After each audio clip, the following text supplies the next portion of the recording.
Salam, damai sejahtera untuk kita semua dalam Kristus Yesus. Kiranya Tuhan memberkati kita selalu. Sebelum kita mendengarkan firman Tuhan, sebagai khotbah kebaktian rumah tangga, kita berdoa. Damai sejahtera Allah yang melampaui segala akal, itulah yang memelihara hati dan pikiranmu dalam Kristus Yesus Tuhan kita. Amin. Firman Tuhan untuk kita, untuk khotbah kebaktian rumah tangga, epistel Minggu 25 Agustus 2024, tertulis dari Mazmur 34 ayat 16 sampai 23. Saya akan bacakan untuk kita, mari kita ikuti dalam hati kita. Mata Tuhan tertuju kepada orang-orang benar, dan telinganya kepada teriak mereka minta tolong. Wajah Tuhan menentang orang-orang yang berbuat jahat, untuk melenyapkan ingatan kepada mereka dari muka bumi. Apabila orang-orang benar itu berseru-seru, maka Tuhan mendengar dan melepaskan mereka dari segala kesesakannya. Tuhan itu dekat kepada orang-orang yang patah hati, dan Ia menyelamatkan orang-orang yang remuk jiwanya. Kemalangan orang benar banyak, tetapi Tuhan melepaskan dia dari semuanya itu. Ia melindungi segala tulangnya, tidak satu pun yang patah. Kemalangan akan mematikan orang fasik, dan siapa yang membenci orang benar akan menanggung hukuman. Tuhan membebaskan jiwa hamba-hambanya, dan semua orang yang berlindung padanya tidak akan menanggung hukuman. Demikian firman Tuhan. Bapak Ibu Saudara sekalian, kita harus menyadari bahwa ada banyak hal yang hendak dikatakan oleh Allah kepada kita sebagai sesuatu yang harus kita ingat, yang harus kita renungkan, dan harus kita kerjakan dalam kehidupan kita. Terlebih melalui perikop kita pada minggu-minggu belakangan ini mengajarkan kepada kita begitu banyaknya pertolongan Tuhan bagi bangsanya, bagi anak-anaknya, bagi seluruh manusia yang Dia ciptakan, yang hidup di dunia yang penuh dengan kesusahan, penderitaan, pergumulan, dan banyak hal yang kadang-kadang tidak selesai. Tetapi kita harus mengingat dan kita harus pegang teguh bahwa firman Tuhan yang Dia beritakan kepada kita dalam kehidupan kita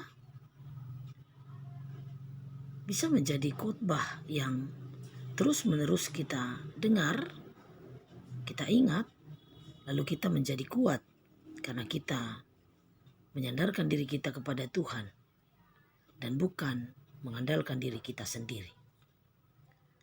Dan kita harus percayai bahwa semua sanggup dilakukan oleh Allah di dalam kehidupan kita dan segala sesuatu yang kita hadapi.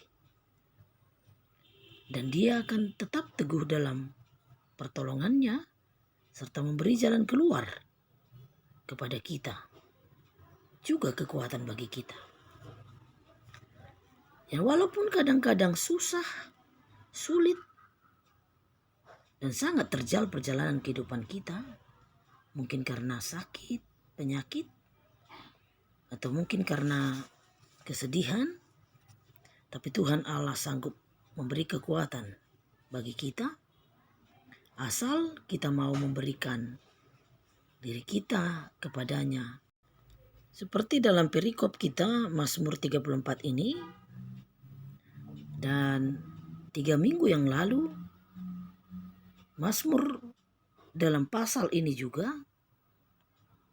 menjadi khotbah dalam kebaktian rumah tangga kita, yaitu yang berhubungan dengan kehidupan yang baru dalam Kristus Yesus, yang menjadi epistel minggu pada 11 Agustus yang lalu.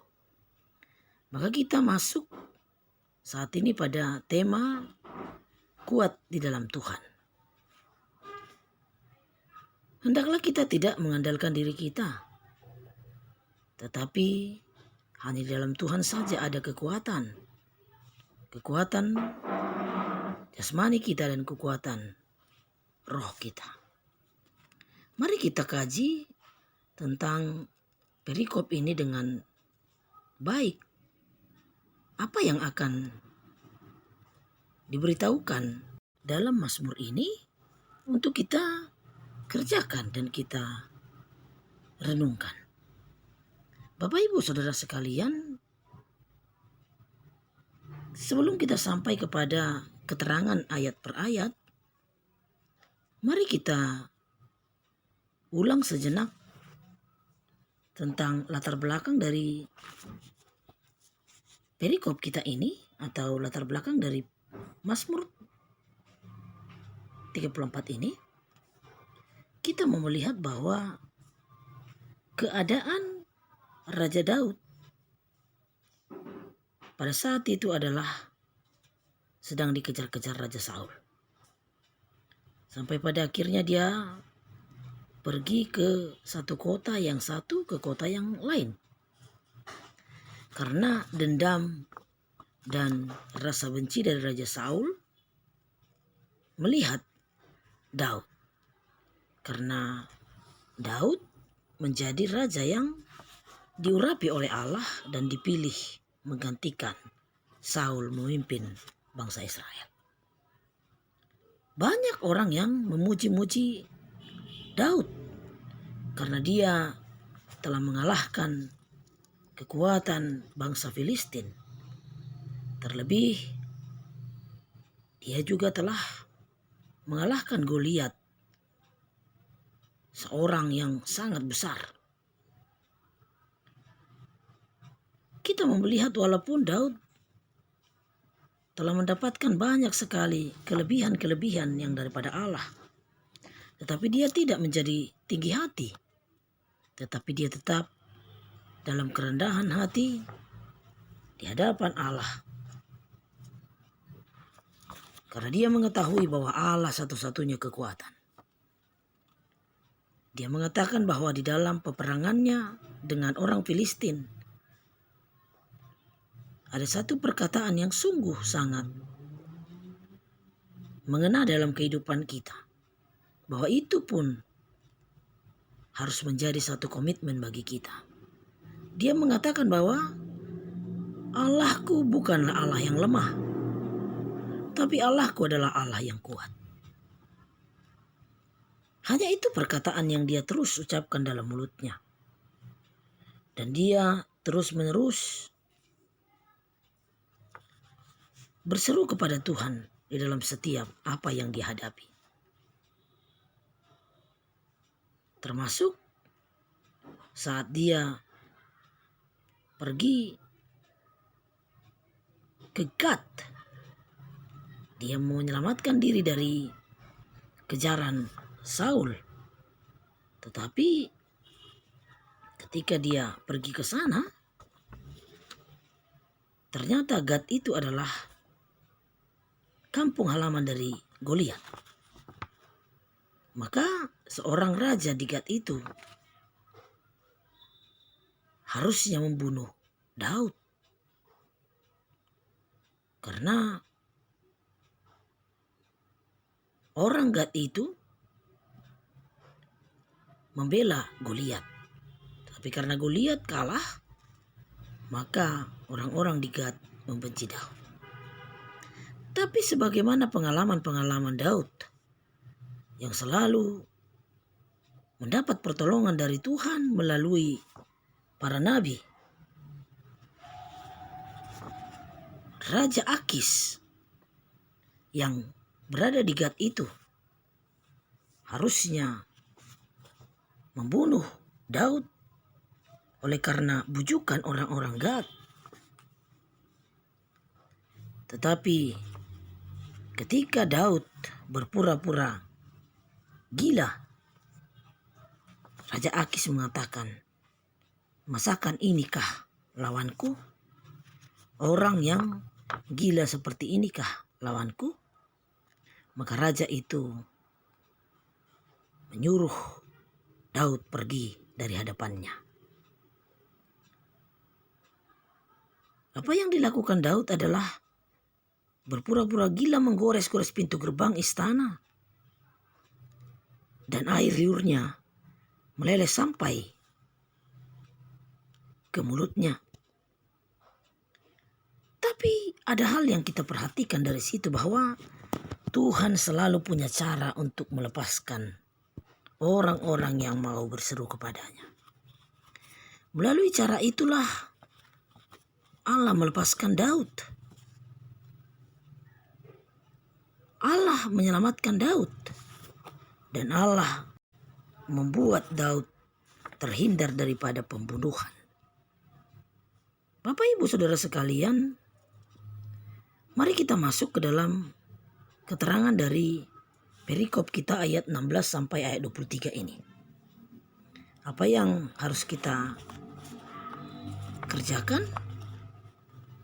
berhubungan dengan ayat per ayat dalam perikop ini. Ayat 16. Kita mau melihat bahwa ketika dikatakan mata Tuhan tertuju kepada orang-orang benar dan telinganya kepada teriak mereka minta tolong. Ya, tentu kita harus menyadari bahwa sudah banyak sejarah, khususnya dalam Perjanjian Lama, banyak sekali pertolongan Tuhan bagi bangsa Israel, bangsa yang Dia kasihi, bangsa yang Dia istimewakan. Walaupun kadang-kadang berulang kali bangsa itu bersungut-sungut dalam kehidupan mereka. Terkadang mereka lupa akan kasih Tuhan kepada mereka. Tetapi melalui para nabinya, Tuhan selalu memberikan pertolongan. Terlebih di saat-saat masa kesusahan, khususnya saat mereka keluar dari perbudakan Mesir, Allah memberikan janji, yaitu banyaknya berkat-berkat Tuhan yang sudah Dia sediakan. Bahkan Tuhan sudah memberikan berkat-Nya melalui Musa. Kalau kita baca di Bilangan 6 ayat 24 sampai 26, inilah berkat yang paling besar yang harus disyukuri, dan kita harus merenungkannya, sebab sampai saat ini kita telah mendapatkan berkatnya itu.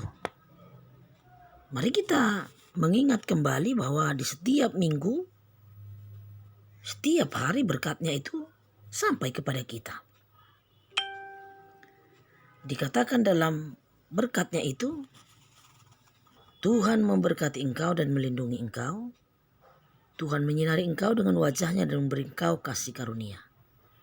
Tuhan menghadapkan wajah-Nya kepadamu dan memberi engkau damai sejahtera. Allah melihat,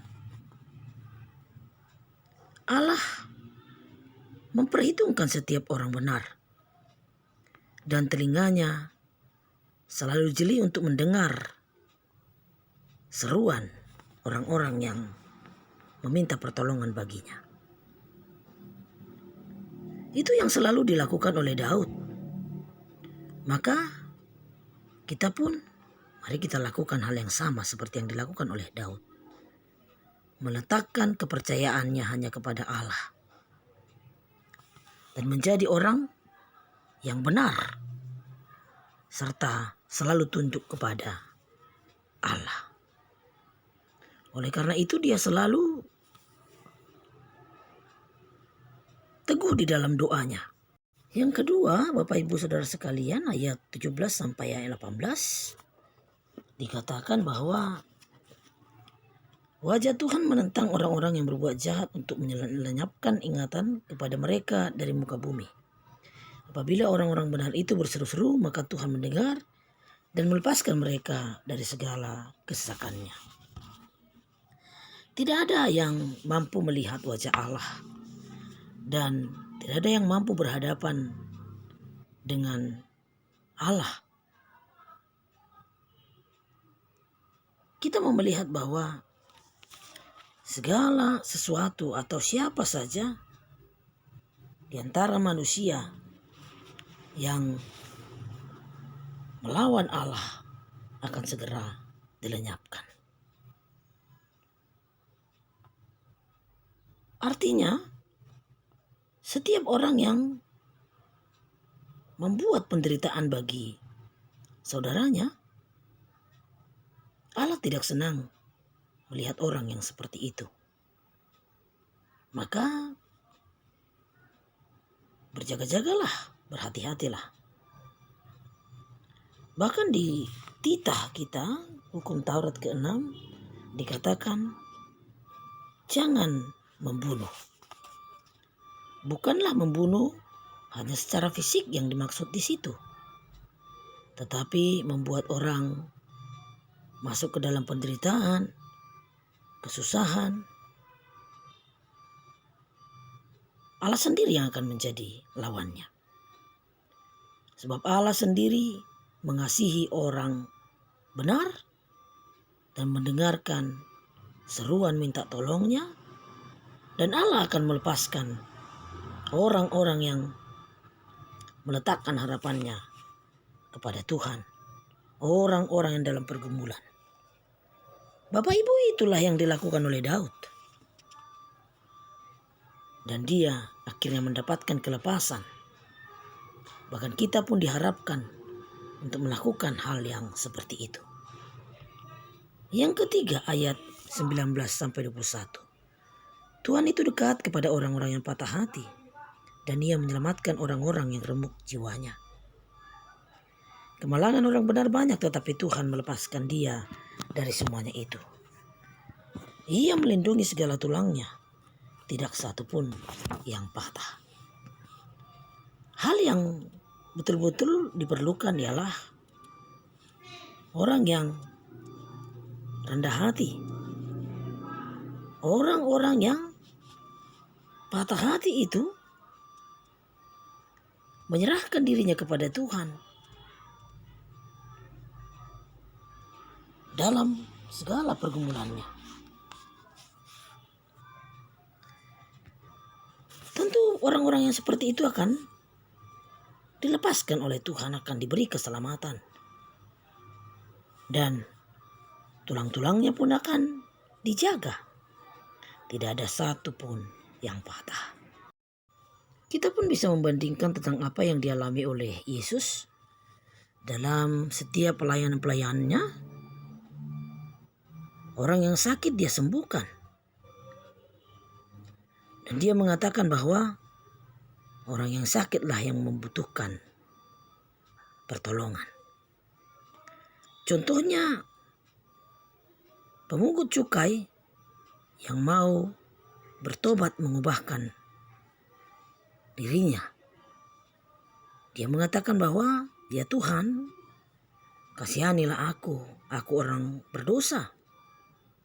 Dan dia memukul dadanya, mengatakan penyesalan akan kesalahan-kesalahannya. Kita bisa lihat di Lukas 18 ayat 13. Dan apa yang dilakukan oleh Yesus di waktu di kayu salib, bahwa ketika dia sudah mati,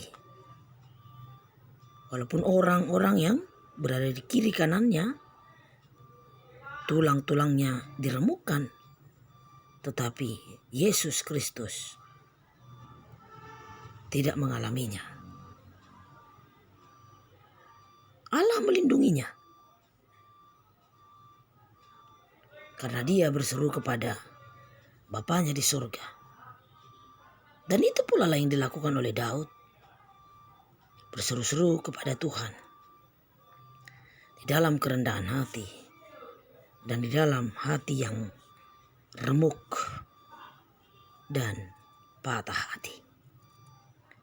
Yang keempat, Bapak Ibu, ayat 22-23. Kemalangan akan mematikan orang fasik, dan siapa yang membenci orang benar akan menanggung hukuman.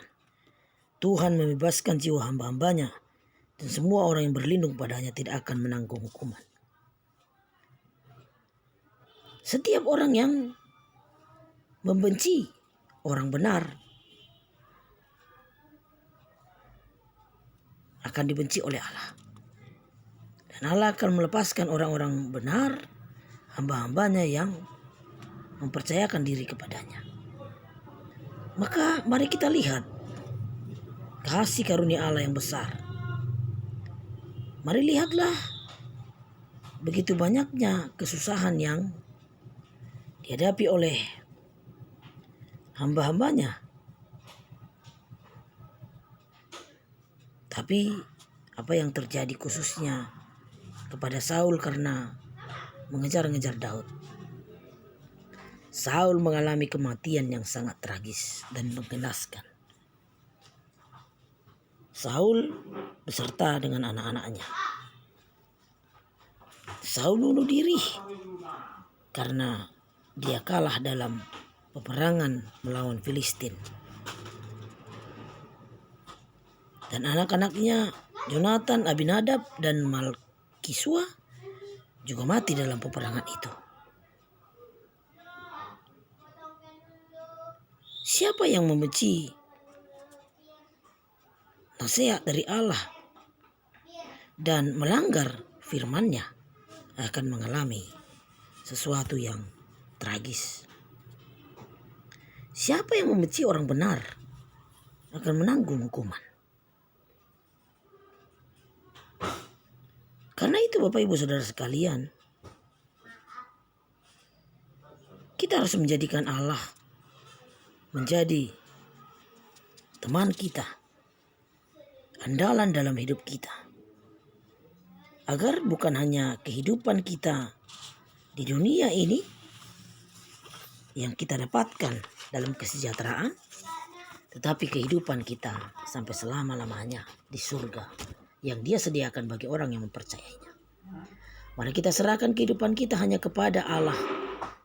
Allah yang Maha Kuasa, Allah yang penuh kasih karunia. Dan janganlah kita takut kepada apapun. Hendaklah kita kuat bersama-sama dengan Tuhan. Seperti di dalam Roma pasal 8 ayat 31 dikatakan, jika Allah di pihak kita, siapakah yang akan menjadi lawan kita? Kiranya Tuhan memberkati kita untuk mengerti firman-Nya dan mampu melakukannya dalam kasih karunia Tuhan. Amin, kita berdoa. Terima kasih Tuhan untuk firman. Ada banyak cara yang Tuhan lakukan untuk menolong kami. Biarlah kami terus mengandalkan Engkau dalam kehidupan kami, mempercayakan diri kami. Oleh karena apapun yang kami hadapi, kami percaya Allah selalu ada bersama-sama dengan kami. Terima kasih Tuhan, di dalam nama Yesus kami berdoa. Amin.